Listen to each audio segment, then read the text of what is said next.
Hi hello Swathi Ganga Kannada YouTube ಚಾನಲ್ಗೆ ಎಲ್ರಿಗೂ ಸ್ವಾಗತ ಸುಸ್ವಾಗತ. ಇವತ್ತಿನ ವಿಡಿಯೋದಲ್ಲಿ ವರಾಹಿ ಅಮ್ಮನ ಒಂದು ಮಂತ್ರವನ್ನು ತಿಳಿಸ್ಕೊಡ್ತಾ ಇದ್ದೀನಿ. ಯಾವ ಕೆಲಸಕ್ಕೋಸ್ಕರ ಹೇಳಬೇಕು, ಎಷ್ಟು ಬಾರಿ ಹೇಳಬೇಕು, ಯಾವ ಒಂದು ನಿಯಮವನ್ನು ಪಾಲನೆ ಮಾಡಬೇಕು, ಕಂಪ್ಲೀಟ್ ಆಗಿರುವಂಥ ಮಾಹಿತಿನ ಈ ವಿಡಿಯೋದಲ್ಲಿ ಕೊಡ್ತೀನಿ.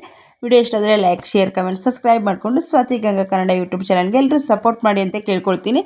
ನೋಡಿ, ಇವತ್ತಿನ ವಿಡಿಯೋದಲ್ಲಿ ತುಂಬ ಜನ ಒಬ್ಬರೇ ಒಂದು 4-5 ಇಮೇಲ್ಗೂ ಕೂಡ ಕಳಿಸಿದ್ದಾರೆ, ಮತ್ತು ಕಮೆಂಟ್ ಕೂಡ ಪರ್ಸ್ನಲಾಗಿ ಬಂದು ತುಂಬ ಸತಿ ಕಮೆಂಟನ್ನು ಮಾಡಿದ್ದಾರೆ. ಅಲ್ಲಿ ನನಗೆ ಅವ್ರಿಗೆ ರಿಪ್ಲೈನ ಕೊಡೋಕ್ಕಾಗಿಲ್ಲ.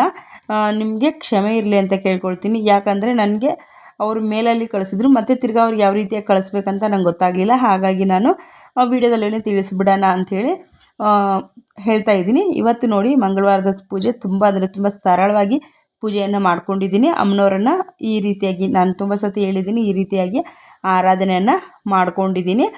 ನೋಡಿ, ಅವ್ರು ಏನಂದರೆ ಅವ್ರ ಯಜಮಾನ್ರಿಗೆ ತುಂಬ ಅನಾರೋಗ್ಯ ಹದಗೆಟ್ಟಿದೆ, ಏನು ಮಾಡಬೇಕು, ಮಂತ್ರಗಳನ್ನ ಹೇಳ್ತಾ ಇದ್ದೀನಿ ಅಂಥೇಳಿ ಹೇಳ್ತಾ ಇದ್ದರೆ, ಖಂಡಿತವಾಗ್ಲೂ ನಂಬಿಕೆ ಇಟ್ಟು ಮಂತ್ರವನ್ನು ಹೇಳ್ಕೊಳ್ಳಿ.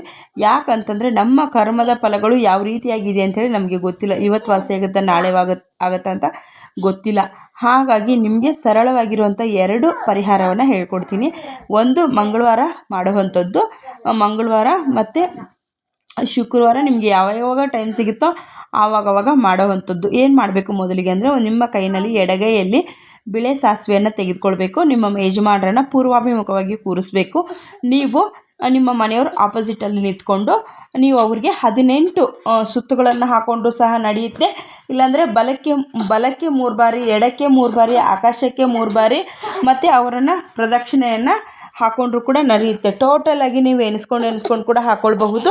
18 ಸುತ್ತುಗಳನ್ನು ಹಾಕಿ ಮನೆಯಿಂದ ಆಚೆ ಕಡೆಗೆ ಒಂದು ಪ್ಲೇಟಲ್ಲೋ, ಇಲ್ಲಾಂದರೆ ನೀವೇನು ಸಾಂಬ್ರಾಣಿ ಹಾಕೋದಕ್ಕೆ ಬಳಸ್ತೀರಲ್ವ, ತೆಂಗಿನ ಚಿಪ್ಪಿನ ಮೇಲೆ ಆದರೂ ಹಾಕ್ಕೊಳ್ಳಿ, ಇಲ್ಲ ಬೆರಣಿ ಮೇಲಾದ್ರೂ ನೀವು ಹಾಕ್ಕೊಳ್ಬಹುದು. ಇಲ್ಲಾಂದರೆ ಇಚ್ಚಿಲಿದ್ರೆ ಇಚ್ಚಿಲ ಮೇಲೆ ಹಾಕ್ಕೋಬೇಕಂದ್ರೆ ಪೂರ್ಣವಾಗಿ ಆ ಬೆಳೆ ಸಾಸಿವೆ ಅನ್ನೋದು ಚಟಪಟ ಸಿಡಿದ್ಬಿಟ್ಟು ಒಂದು ರೀತಿ ಅದು ನಿಮ್ಮ ಮನೆಯವ್ರಿಗೆ ಏನಾನ ಒಂದು ದೃಷ್ಟಿದೋಷ ಆ ಥರ ಏನಾನ ಆಗಿದ್ದರೆ ಒಂಥರ ತುಂಬ ಮನೆಯಲ್ಲಿ ದುರ್ವಾಸನೆ ಬರೋದಕ್ಕೆ ಸ್ಟಾರ್ಟ್ ಆಗುತ್ತೆ.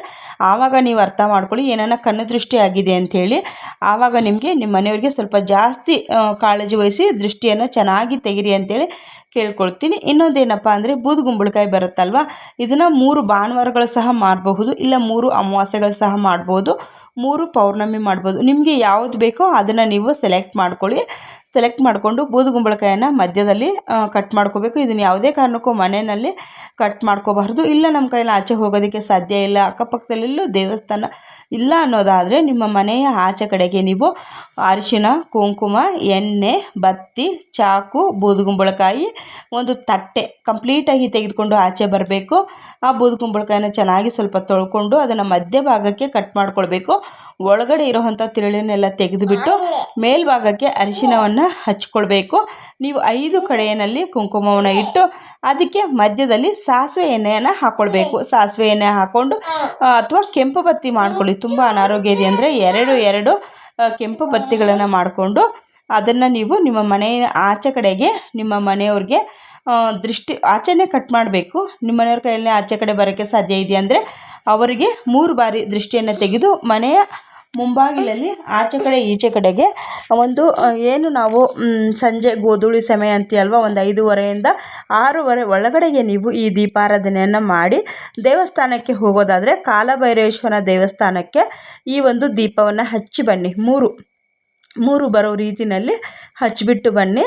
ಅದರಿಂದ ಕೂಡ ಅಷ್ಟೇ ನಿಮ್ಮ ಮನೆಯವರ ಆರೋಗ್ಯ ಅನ್ನುವಂಥದ್ದು ತುಂಬ ಸುಧಾರಿಸುತ್ತೆ ಅಂತಲೇ ಹೇಳಬಹುದು. ತುಂಬ ಚೆನ್ನಾಗಿ ಅವರು ಎದ್ದು ಓಡಾಡೋದಕ್ಕೆ ಸ್ಟಾರ್ಟ್ ಮಾಡ್ಕೊಳ್ತಾರೆ ಅಂತಲೇ ಹೇಳಬಹುದು. ಅವ್ರಿಗೇನು ಹುಷಾರಿಲ್ಲ ಅಂಥೇಳಿ ನೀವೇನು ಕಮೆಂಟ್ ಮಾಡಿಲ್ಲ, ಆದರೆ ತುಂಬ ಅನಾರೋಗ್ಯ ಅಂತ ಹೇಳ್ತಾ ಇದ್ದರೆ ಖಂಡಿತವಾಗ್ಲೂ ಈ ರೀತಿಯಾಗಿ ಮಾಡಿ ನೆಕ್ಸ್ಟು ನೀವೇನು ಒಂದೇ ದಿವಸ ಮಾಡಿದ ನೆಕ್ಸ್ಟ್ ಡೇನೇ ನೋಡಿ ಎಷ್ಟು ಅವರ ಒಂದು ಆರೋಗ್ಯದಲ್ಲಿ ಚೇತರಿಕೆ ಅನ್ನುವಂಥದ್ದು ಕಾಣುತ್ತೆ ಅನ್ನೋದನ್ನು ಖಂಡಿತವಾಗ್ಲೂ ಬಂದು ಕಮೆಂಟಲ್ಲಿ ಬರೆದು ತಿಳಿಸಿ ಅಂತೇಳಿ ಕೇಳ್ಕೊಳ್ತೀನಿ.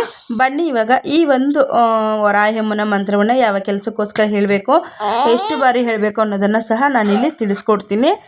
ನೋಡಿ, ಈ ವರಾಹಮ್ಮನ ಮಂತ್ರವನ್ನು ನೀವು ರಾತ್ರಿ ಮಲಗೋದಕ್ಕೆ ಮುನ್ನನಾದರೂ ಹೇಳ್ಕೊಳ್ಬೋದು, ಇಲ್ಲ ಅಂದರೆ ಬೆಳಗ್ಗೆ ಬ್ರಹ್ಮ ಮುಹೂರ್ತದಲ್ಲಿ ಸಹ ನೀವು ಹೇಳ್ಕೊಳ್ಬಹುದು. 11 ಬಾರಿ ಹೇಳ್ಕೊಳ್ಬೇಕಾಗತ್ತೆ. ನೀವು ತಾಯಿಯನ್ನು ಮನಸಾರೆ ಆರಾಧನೆಯನ್ನು ಮಾಡ್ಕೊಳ್ಬೇಕು. ಅಮ್ಮ ನಂದು ಈ ರೀತಿಯಾಗಿ ಒಬ್ಬೊಬ್ರದ್ದು ಒಂದೊಂದು ರೀತಿ ಕಷ್ಟ ಇರುತ್ತೆ ಸ್ನೇಹಿತರೆ. ಯಾರ್ಯಾರ ಕಷ್ಟ ಯಾವ ರೀತಿ ಅಂಥೇಳಿ ನಾವು ಹೇಳೋಕ್ಕಾಗೋದಿಲ್ಲ. ಕೆಲವೊಬ್ಬರ ಮನೆಯಲ್ಲಿ ಮಕ್ಕಳ ಸಮಸ್ಯೆ ಆದರೆ ಕೆಲವೊಬ್ಬರ ಮನೆಯಲ್ಲಿ ಗಂಡನ ಸಮಸ್ಯೆ ಇರುತ್ತೆ, ಕೆಲವೊಂದು ಮನೆಯಲ್ಲಿ ದುಡ್ಡಿನ ಸಮಸ್ಯೆ ಇರುತ್ತೆ, ಕೆಲವೊಬ್ಬರ ಮನೆಯಲ್ಲಿ ಎಷ್ಟೇ ದುಡಿದ್ರೂ ಕೂಡ ನೆಮ್ಮದಿ ಅನ್ನುವಂಥದ್ದು ಇರೋದಿಲ್ಲ. ಹಾಗಾಗಿ ನೀವು ಇದನ್ನು ಬೆಳಗ್ಗೆ ಬ್ರಹ್ಮ ಮುಹೂರ್ತ ಅಥವಾ ರಾತ್ರಿ ಮಲಗೋದಕ್ಕೆ ಮುನ್ನ ಇದಕ್ಕೆ ಸ್ನಾನ ಪೂಜೆ ಅನ್ನುವಂಥದ್ದು ಏನೂ ಇರೋದಿಲ್ಲ. ಮನಸಾರೆ ತಾಯಿಯನ್ನು ಆರಾಧನೆಯನ್ನು ಮಾಡ್ಕೊಳ್ಳಿ, ಸಂಕಲ್ಪವನ್ನು ಮಾಡಿ ನಂದು ಯಾವುದೇ ರೀತಿ ಕೆಲಸಕ್ಕೋಸ್ಕರ ಕೂಡ ನಡೆಯುತ್ತೆ. ಬನ್ನಿ ಇವಾಗ ಸ್ಕ್ರೀನ್ ಮೇಲೆ ಮಂತ್ರ ಬರ್ತಾ ಇದೆ. ಓಂ ಶ್ರೀಂ ಹ್ರೀಂ ಕ್ಲೀಂ ಲೂಂ ವಾರಾಹಿ ನಮೋ ನಮಃ. ಓಂ ಶ್ರೀಂ ಹ್ರೀಂ ಕ್ಲೀಂ ಲೂಂ ವಾರಾಹಿ ನಮೋ ನಮಃ. ಓಂ ಶ್ರೀಂ ಹ್ರೀಂ ಕ್ಲೀಂ ಬ್ಲೂಂ ವಾರಾಹಿ ನಮೋ ನಮಃ. ನೋಡಿ, ನಾನು ಹೇಳೋದ್ರಲ್ಲಿ ನಿಮ್ಗೆ ಏನಾನ ವ್ಯತ್ಯಾಸ ಕೇಳಿಸಿದ್ರೆ ಖಂಡಿತವಾಗ್ಲೂ ಈ ಸ್ಕ್ರೀನ್ ಮೇಲೆ ಬರ್ತಾ ಇರುವಂಥ ಒಂದು ಮಂತ್ರವನ್ನು ನೀವು ಸ್ಕ್ರೀನ್ಶಾಟ್ ಮಾಡಿ ಇಟ್ಕೊಳ್ಳಿ, ಇಲ್ಲ ಬರೆದು ಬೇಕಾದರೂ ಇಟ್ಕೊಳ್ಬಹುದು. ಈ ಒಂದು ಮಂತ್ರವನ್ನು ನೀವು ಅನಾರೋಗ್ಯಕ್ಕೆ ಆಗುತ್ತೆ. ಯಾರ್ಯಾರ ಮನೆಯಲ್ಲಿ ಯಾವ ರೀತಿ ಸಮಸ್ಯೆ ಇದೆ ಅಂತೇಳಿ ಹೇಳೋಕ್ಕಾಗಲ್ಲ. ಕೆಲವೊಬ್ಬರ ಮನೆಯಲ್ಲಿ ಮಕ್ಕಳದು, ಕೆಲವೊಬ್ಬರ ಮನೆಯಲ್ಲಿ ಗಂಡಂದು, ಕೆಲವೊಬ್ಬರ ಮನೆಯಲ್ಲಿ ಅಕ್ಕಪಕ್ಕದಲ್ಲಿ ಶತ್ರುಗಳು ದಿನೇ ದಿನೇ ಹೆಚ್ಚಾಗ್ತಾ ಇರ್ತಾರೆ. ಮನೆಯಲ್ಲಿ ನೆಮ್ಮದಿ ಇರೋದಿಲ್ಲ, ಶಾಂತಿ ಇರೋದಿಲ್ಲ. ಅವರು ದುಡ್ದಿರೋವಂಥ ಕೆಲ್ಸಕ್ಕೆ ಹೋಗಿ ಬಂದರೂ ಕೂಡ ನೆಮ್ಮದಿಯಿಂದ ಒಂದು ಹೊತ್ತು ಊಟ ಮಾಡಿ ಮಲ್ಗೋದಕ್ಕೆ ಕೂಡ ಅವ್ರಿಗೆ ಆಗ್ತಾ ಇರೋದಿಲ್ಲ. ತುಂಬ ಕಿರಿಕಿರಿ ಆಗ್ತಾ ಇರುತ್ತೆ. ಮತ್ತು ತುಂಬ ಜನಕ್ಕೆ ಒಳ್ಳೆ ಸಂಬಳ ಇದೆ, ಗಂಡ ಹೆಂಡತಿ ಚೆನ್ನಾಗಿದೆ ಅಂದರೆ ಹೆಲ್ತ್ ಕೈ ಕೊಡ್ತಾ ಇರುತ್ತೆ. ಅಂಥವ್ರು ಎಲ್ಲರೂ ಕೂಡ ಅಷ್ಟೇ ತಾಯಿ ವಾರಾಹಮ್ಮನ ಆರಾಧನೆಯನ್ನು ಮಾಡಿ ಸಾಧ್ಯವಾದರೆ ನೀವು ಭಾನುವಾರ ನೀವು ಬೆಳೆ ಸಾಸಿವೆಯಿಂದ ದೃಷ್ಟಿ ತೆಗೆದುಕೊಳ್ಳೋದನ್ನು ಮಾಡಿ. ಖಂಡಿತವಾಗ್ಲೂ ನಿಮ್ಗೆ ಅಂಟಿರುವಂಥ ದೃಷ್ಟಿ ಎಲ್ಲ ಹೋಗುತ್ತೆ ಅನ್ನೋದನ್ನು ತಿಳಿಸ್ತೀನಿ. Thank you for watching. ನಮಸ್ತೆ.